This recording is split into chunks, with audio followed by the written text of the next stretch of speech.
making sounds of the high street. Really? Yeah. Including my lovely voice. Yeah.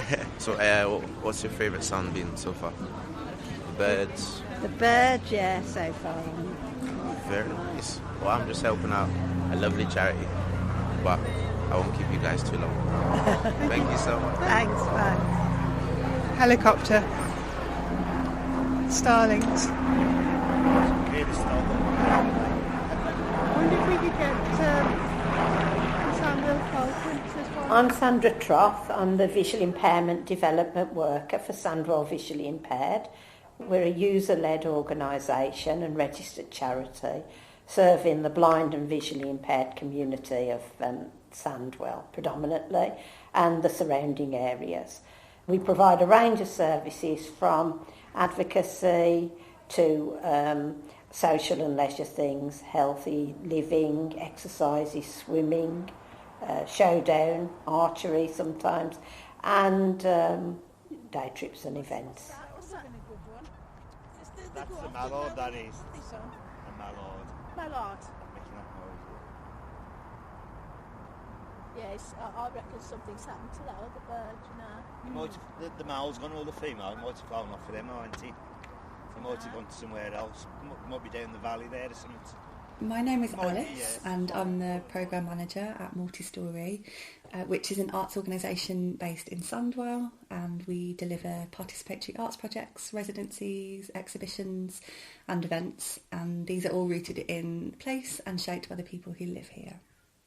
Sounding the West Bromwich Way was a commission to help us to think about how we can connect those green spaces with the high street that aligned with the council's urban greening project, but also that activated the space in a creative way, but also in a way that enabled communities to feel as though this was a green and natural space for them to be engaging within. I think more often than not the Black Country is always seen as this post-industrial, kind of historically grey space, but there's so many beautiful green spaces.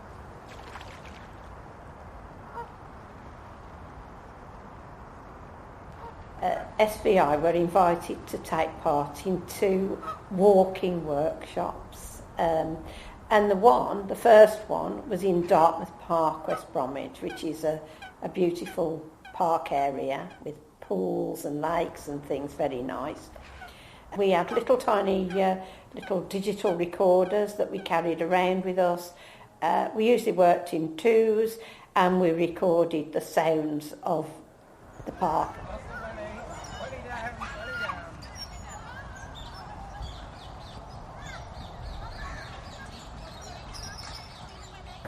It was autumn, so we listened to things like the leaves and ruttling and the birds singing, particularly the waterfowl, and just generally enjoyed the park and the experience of walking around on a crisp autumn day.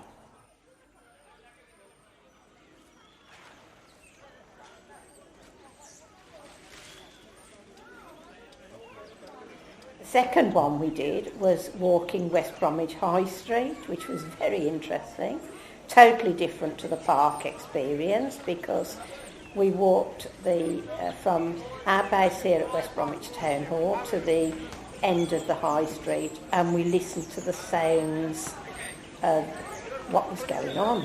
So it was urban sounds of market traders, but also birds and members of the public. It was really nice. It was got lots of good sound effects, I think. It was very enjoyable.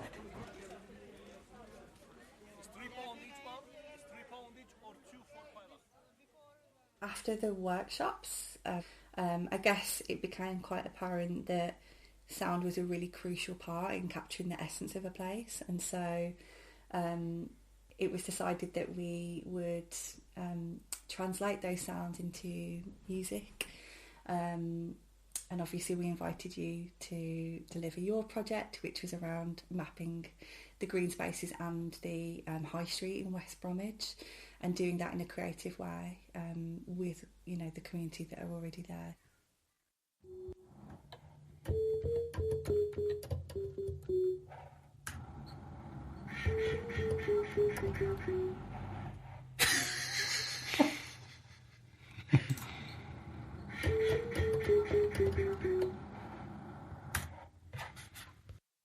I'm Lorenzo. I'm a musician and sound artist based in Birmingham, and Lee brought me into the project to help with recording the sounds as part of the workshops and also translating the sounds into music notation. We wanted to capture sounds that would be easily playable by musicians, so we were choosing recordings that had easy rhythms or melodies mostly, and then when needed we were deciding almost arbitrarily what notes to assign to these rhythms. When we wanted to translate into music the call of a market trader, we just listened to it over and over and over until it got really stuck in our head, and then could just play it back on a keyboard. £3 each or 245, any 245, 245 today. £3 each or 245, any 245, 245 today. £3 each or 245, any 245, 245 today. Pick the note that would be closest to the actual one that the market trader would sing, and then go from there. And of course there is the translations have varying degrees of accuracy, but we tried to do it with as much musicality as possible. There was the long process of using those sound recordings to and translating them into musical notations, which were then depicted on the final illustrated map, which existed as a huge, maybe 2 metre by 1.5 metre paperwork.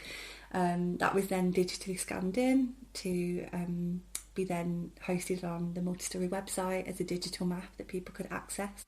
Alongside that, we invited Transcribed, who are an audio description and accessibility consultancy, to provide an audio described version of that map to further think about access of that work and who was accessing it, and providing as many ways of interpreting that work as we could.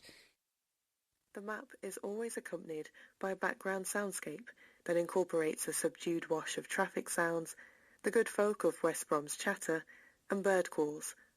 When you hover over different locations on the map with your mouse, you can listen to over 40 sound clips layered on top of this soundscape.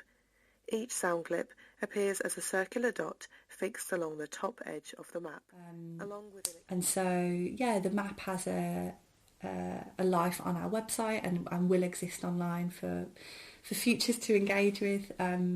But also we were then thinking about how we could activate that piece as a live rendition, and so we invited Lee and a group of other local musicians to perform the map at an event called Green Roots on the Meadow, and that was really great to, I guess, experience a live version of that and to actually have the music played.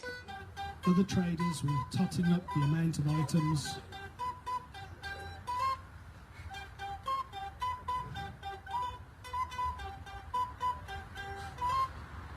Others shouted out what they had for sale, what was on offer.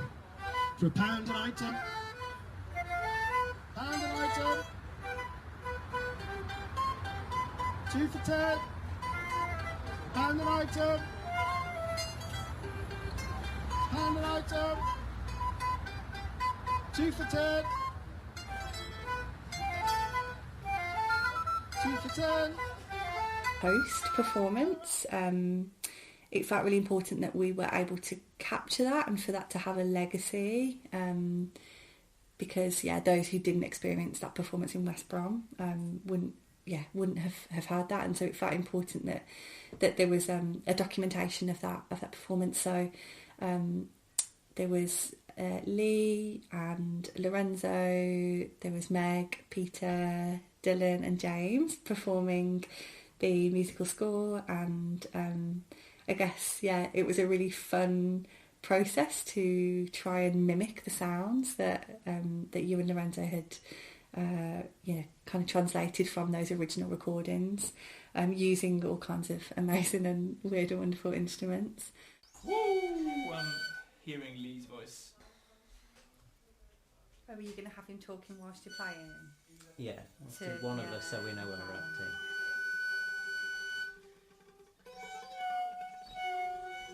It was great because I wasn't part of the first performance. I couldn't attend, and so when I arrived at the recording at Jim's house, I was really pleasantly surprised about how nice the music was sounding, and James had chosen some really interesting instruments to play the score, and I think the arrangements were working really well.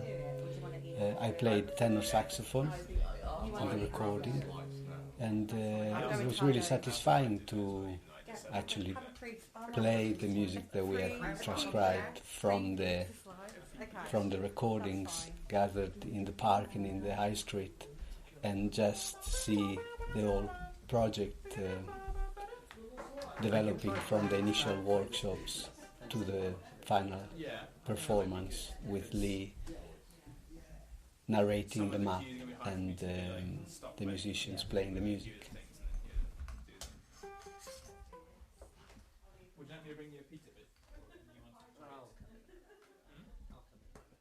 The tram line feels like an entry point onto West Bromwich High Street. I think this is because it runs below the High Street, like a shoreline. People leave and arrive, appearing or disappearing into the carriages. The swell of the tram's mechanisms act like the tides of the sea.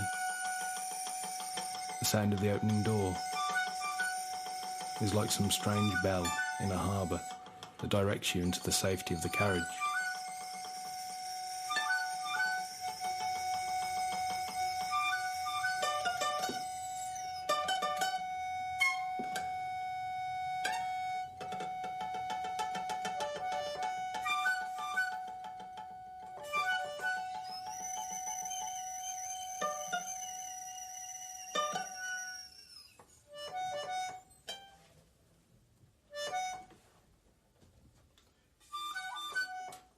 Coincidentally, gulls can often be heard here, probably because of the scraps of food that they can salvage in the industrial parks south of the tram lines.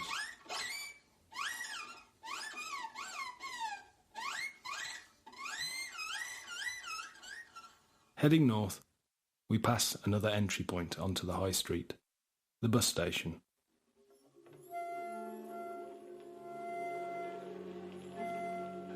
It always seems nicely busy here, with the chug of engines, the hiss of air brakes, the beep of ticket sales. Bus drivers chat with other bus drivers who are just starting or finishing their shifts. They carry day rucksacks with a copy of the Metro tucked in the top.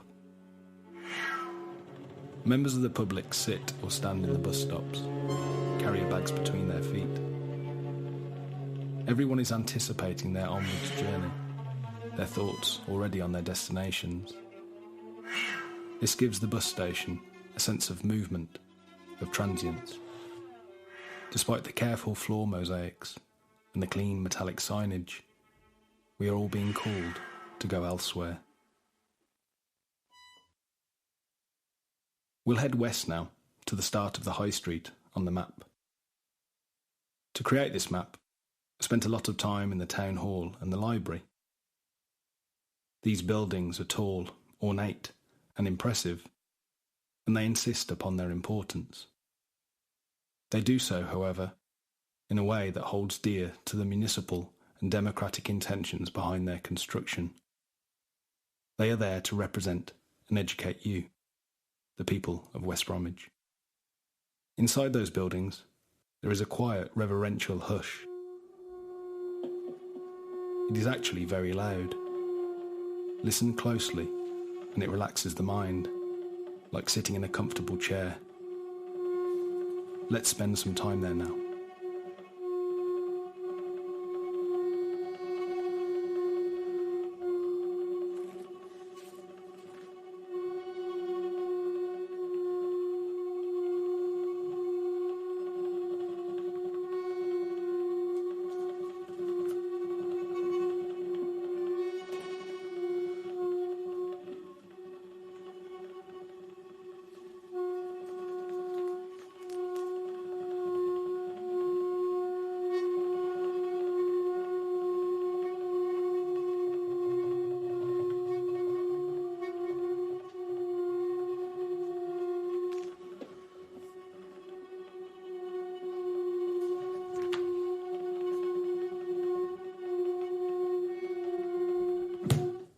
And then you exit onto the high street. Pedestrians cross the busy roads using pelican crossings. They nip in and out of shops, picking up the bits and bobs they need at home. Two churches face each other across the street. They embody some of life's bigger events: births, deaths, marriages.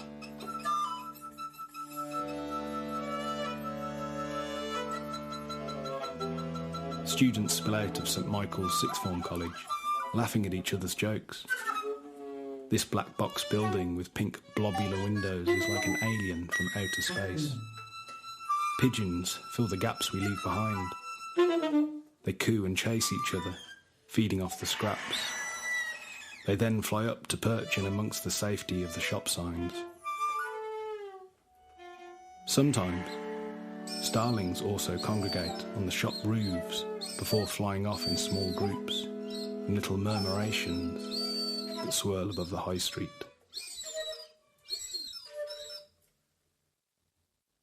Then we reach the market in the centre of the high street. Each day, hundreds of people come here for the market. In doing so, they take part in an activity which has been going on for thousands of years in our societies: the buying and selling of goods in a single place. Whilst recording sounds with Sandwell visually impaired, one market trader had brought his job lot of potato peelers to sell to the public. Throughout the morning, he demonstrated the quality of his peelers on boxes and boxes of vegetables, and this left him stood in a molehill of potato skins and carrot scraps. You could buy a peeler for £3 each or 2 for £5, £3 each or 2 for £5.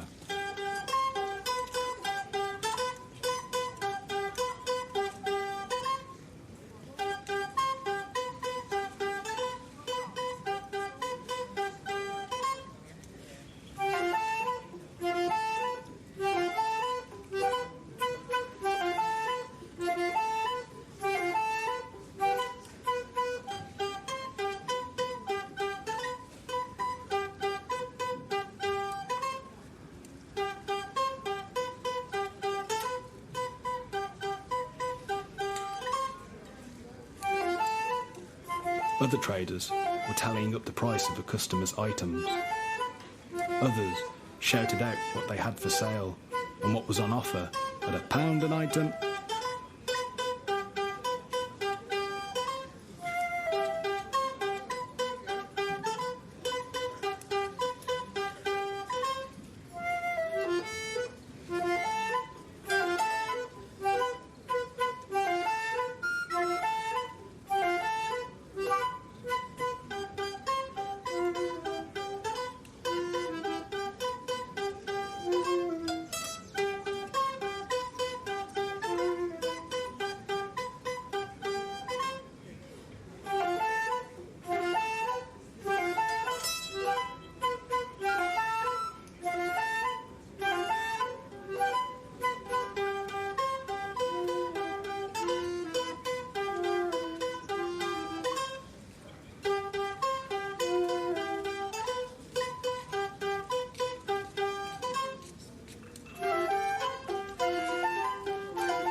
As we come through the market towards the eastern side of the High Street, we reach a rather unassuming, rough patch of fenced-off land. I love this place for its surprising qualities. It is a messy, old building site with debris and beer cans tucked into its fence. Sometimes its hoardings act as an external gallery for Multistory, displaying the work they do in the community here. But it is the quiet day-to-day activities that make this a special place. It is also one of the most biodiverse sites along the length of West Bromwich High Street. During a workshop with Birmingham and the Black Country Wildlife Trust, their lead officer, Jake, spoke about the rich diversity of flowers, trees and insects living on this brownfield site. He estimated thousands of solitary bees would be living amongst the stones and broken bricks. And these bees are so important to the pollination of our plants and the maintenance of our ecosystems. I feel that it is always good to be reminded that sometimes our best way of supporting nature is to step back from it and merely appreciate its existence.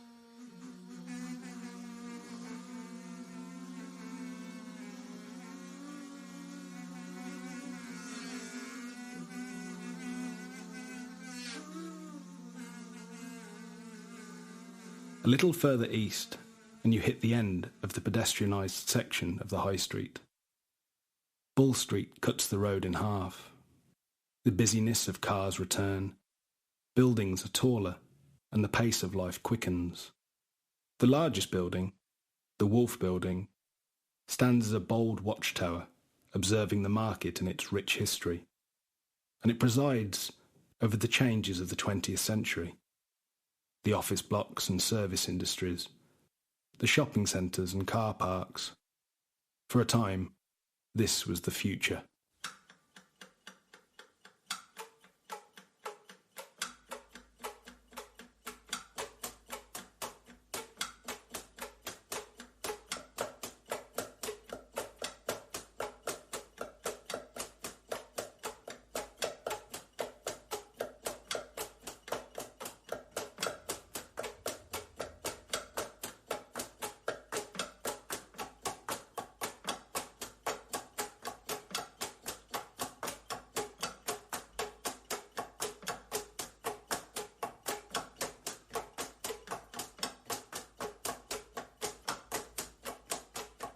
To go beyond that vision of the future, we must follow the Bull Street up, past the junction, past the meadow and the musicians, and we must cross over the roar of the A41. Standing on the bridges, we can hear cars rev.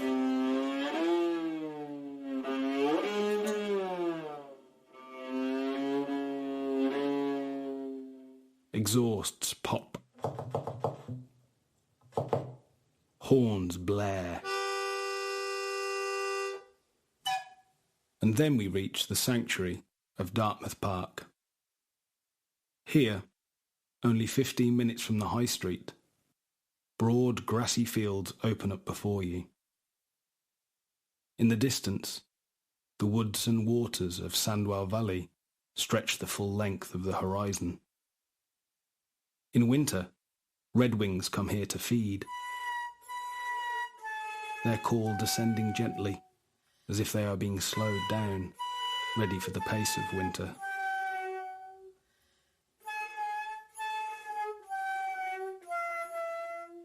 Nuthatches in autumn can be seen inching up tree trunks, looking for insects and nuts to crack and eat.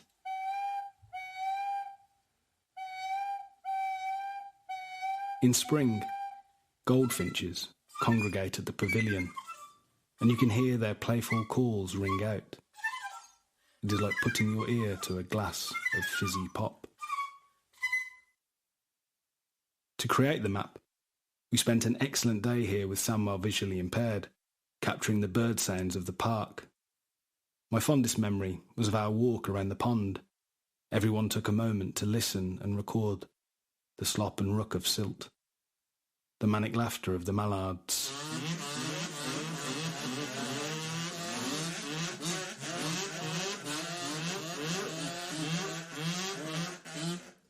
trill of the moorhen.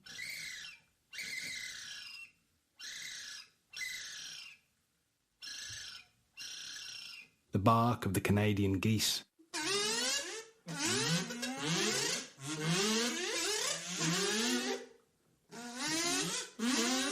The honk of the grey-lag goose.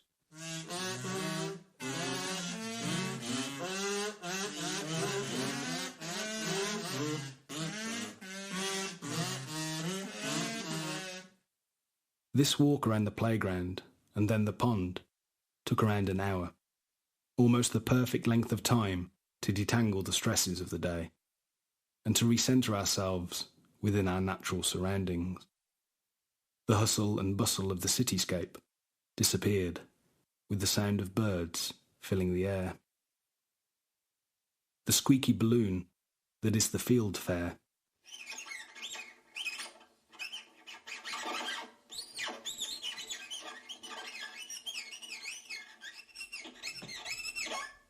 The football rattle of the magpie.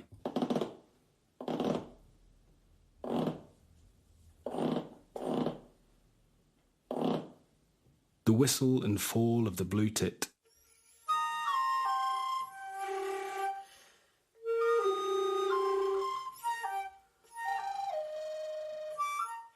The gossiping blackbird.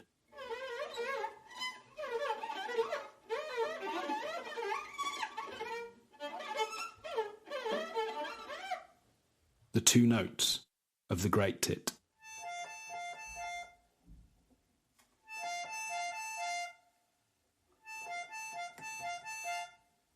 The bendy call of the coal tit.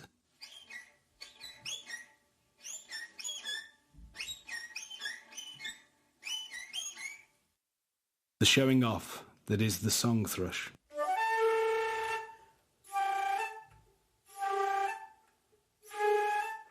The rich squeak of the parakeet.